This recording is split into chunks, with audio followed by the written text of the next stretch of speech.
President Biden has been missing in action. The circus is in town. Refusing to negotiate. Speaker McCarthy's sideshow, the Default on America Act, is an extreme MAGA Republican wish list. House Republicans will pass a sensible debt ceiling solution. Zero chance of passing the Senate.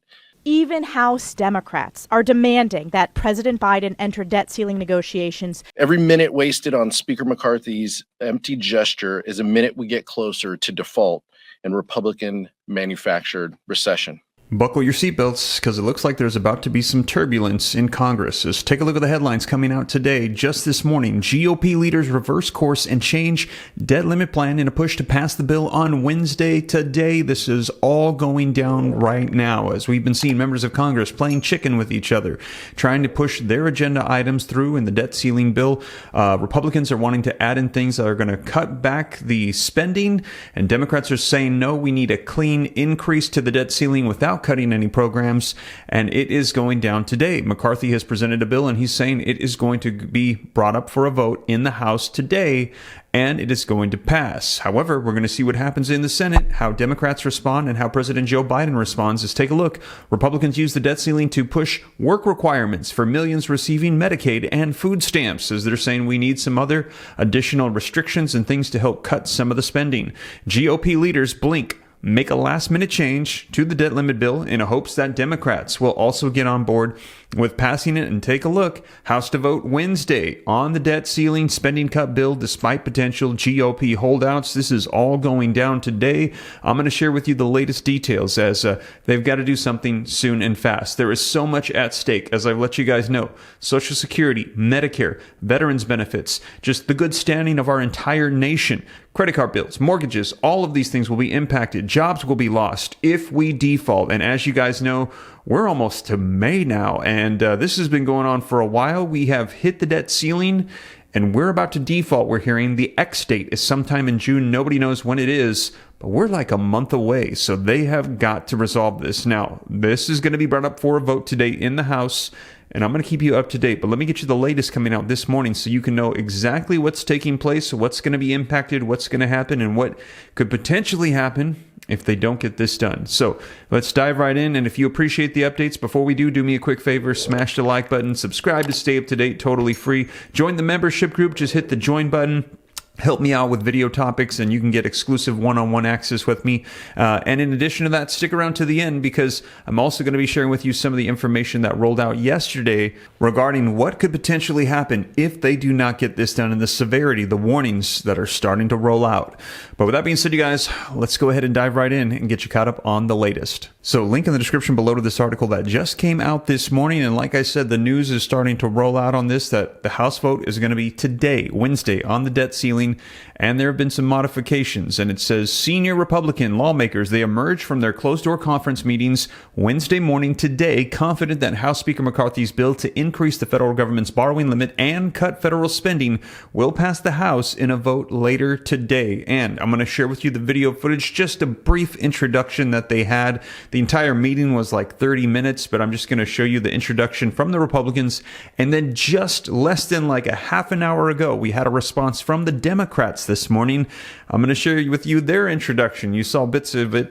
They said the circus is in town. And yeah, things are about to get pretty crazy starting today.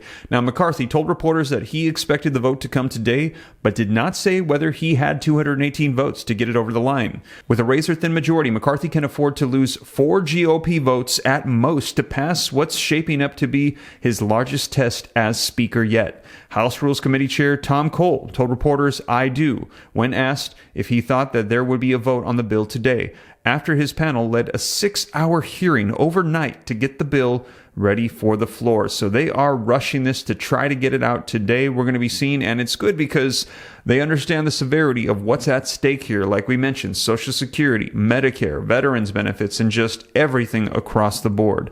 So let's take a look at what they had to say this morning just very quickly, and it'll be just the introductions for you, Republicans and Democrats. Good morning. President Biden has been missing in action on the debt ceiling, refusing to negotiate and putting our economy and the livelihoods of hardworking American families at risk. even House Democrats are demanding that President Biden enter debt ceiling negotiations with Speaker McCarthy. House Republicans will pass a sensible debt ceiling solution that limits Washington's irresponsible spending, saves taxpayer dollars, and grows the American economy. President Biden must work with us, who represent the American people, to address our nation's spending and debt crisis. Good morning, everyone. Pleasure to be joined by my colleagues today, and it is no secret that the circus is in town this week. Speaker McCarthy's sideshow, the Default on America Act, is an extreme MAGA Republican wish list that has zero chance of passing the Senate, and we'll see if it passes the House. Every minute wasted on Speaker McCarthy's empty gesture is a minute we get closer to default and Republican manufactured recession. The markets are beginning to panic, and rating agencies have panned this plan that they say will significantly impact economic growth. This is what happens when you allow the most extreme members of that conference to write the budget and to dictate the priorities.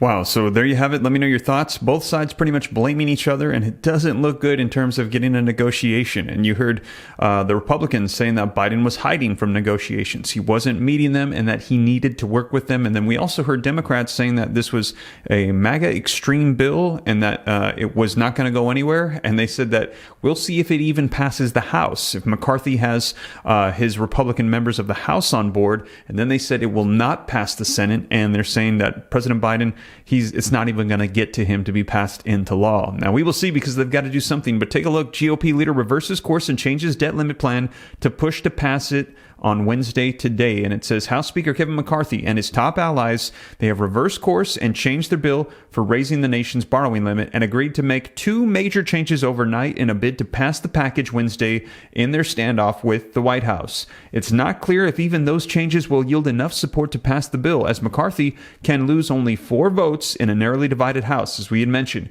Yet after days of proclaiming that the bill was final and that no changes would be made, leadership caved, realizing that without some of these tweaks, the bill didn't have a chance of passing. Passing the measure is mainly aimed at boosting McCarthy's negotiating stance with Democrats, as both the White House has issued a veto threat for the legislation, and the Senate Majority Leader Chuck Schumer on Tuesday described the bill as dead on arrival. Still, if McCarthy can unite his conference and force a bill through the chamber, it would be a symbolic win for the GOP leadership as the country approaches its default deadline as soon as this summer. Now, Republicans agreed to allow proposed work requirements for Medicaid beneficiaries to be implemented on a quicker timetable, a move intended to win over GOP Republican Matt Gaetz of Florida and others who have warned that they would vote against the bill without such changes. Also, top Republicans agreed to remove and repeal of certain tax breaks for biofuels in ethanol, an issue that prompted furious opposition from the 4 Iowa Republicans and some of the Midwestern lawmakers. Now, even after those changes, McCarthy still faced opposition from members who oppose the raise to the nation's borrowing limit in general. Still no, GOP Representative Tim Burchett said of Tennessee, who has long opposed raising the debt ceiling, as he entered the House Republicans conference meeting on Wednesday. Another GOP holdout, Matt Gaetz, said that he is still reviewing the changes, but said that he was not happy about the last-minute tweaks made in the middle of the night, despite the fact that they were made in a part to appease him. Last-minute changes are no way to run a railroad. So again, this is all going to be going down today. We're going to be seeing what happens in the House. Later today, maybe I'll let you know that the bill has passed, or I'll let you know that the bill was blocked. But this is a 320-page bill that is known as the Limit, Save, and Grow Act. And in a previous video, I'll put it on the screen. You can go watch it if you'd like. I cover some of the details, and I actually provide links to the legislation so you can see it for yourself as they're proposing increasing the debt ceiling. Some of the things that are included in there to help with spending. One of the things was rescinding and pulling back the excess of $400 billion from previous stimulus packages, which is still sitting available to the American people. They want to take that back. Now, I've heard a lot of people suggest that we actually give that out to the people in the form of Social Security checks or stimulus checks to help us out. But let me know your thoughts. That was one of the suggestions. But in addition to that, they're saying that no, we need to do further negotiations. And also, I let you know yesterday, we received a warning from Treasury Secretary Janet Yellen that if we don't do something here soon, it will be an economic catastrophe. Make no mistake about it. This will impact everybody. Now, if you want to see that video, be sure to check it out right here next as I cover all the details for you, and you'll be able to see some of the things that they're warning about, and they are saying, we've got to do something here soon. We are down to the wire. We have never been this close to default. So check out that video next, and you guys, I'll be sure to let you know what unfolds. This is all going down today, and I'll catch you in the next one. Thank you so much for joining me. Take care. God bless. This is Steve.